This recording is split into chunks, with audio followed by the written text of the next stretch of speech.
I'd say it's typically that second level of due diligence questions, where the first level of diligence is the buyer's reviewed the SIM or confidential information memorandum and is responding with clarifying questions, but also a lot of data requests.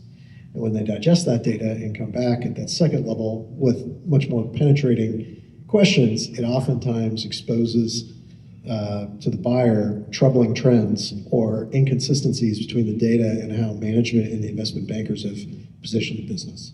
Give you a quick example of fresh food manufacturer that distributed to food service accounts. They had hundreds and hundreds of different food service customers.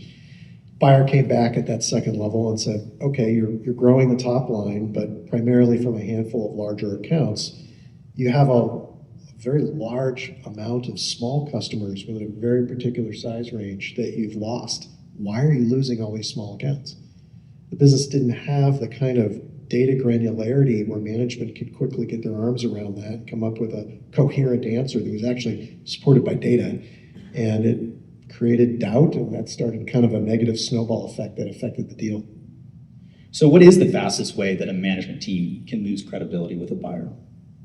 Well, other than the obvious of missing your numbers during the selling process, I'd say the second is giving off-the-cuff responses when getting challenging questions, from a buyer, and where the off-the-cuff response isn't supported by data. Because buyers will dig in, as they tend to do, and eventually, when that doesn't jive with the data, that off-the-cuff response creates a credibility gap.